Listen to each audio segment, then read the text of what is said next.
Вонредни контроли влегуваат во фирми, се проверуваат 43 лиценци за производство на медицински канабис. Министерот за здравство Азир Алиу посочи дека засега има две комисии. Едната составена од Министерството за здравство, која според Алиу работи во континуитет и веќе имаат информација за архивирани предмети. Другата комисија е меѓуресорска, формирана од 2017 година и била активна, но немала досега никаков извештај. Едната комисија е комисијата која што е составена од Министерството за здравство, составена од 5 члена, двајца се од Министерството за здравство, еден член од Институт за јавно здравје, еден член од Малмет и еден член од Министерството за земјоделие.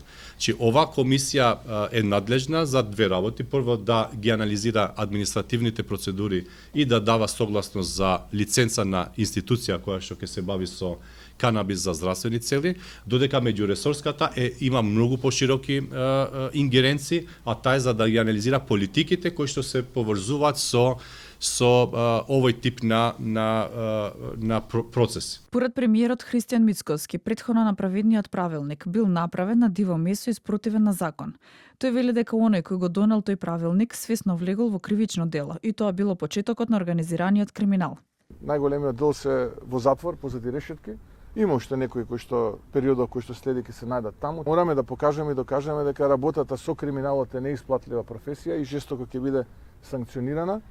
И тоа нема да има пардон додека јас ја предводам владата. Опозицијската СДСМ обвинува за неажурност на власта за овој случај. Медиумите во Србија објавуваат нови информации што отвораат сериозни сомнежи.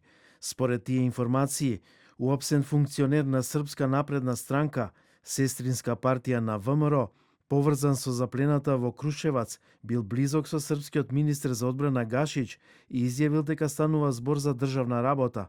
Доколку ова се потврди, се отвораат нови сомнежи за можна поврзаност и на други функционери блиски до ВМРО. Завчера владата на седница даде зелено светло за проверки во сите правни субјекти кои што се занимаваат со одгледување марихуана и производство на масло од канабис.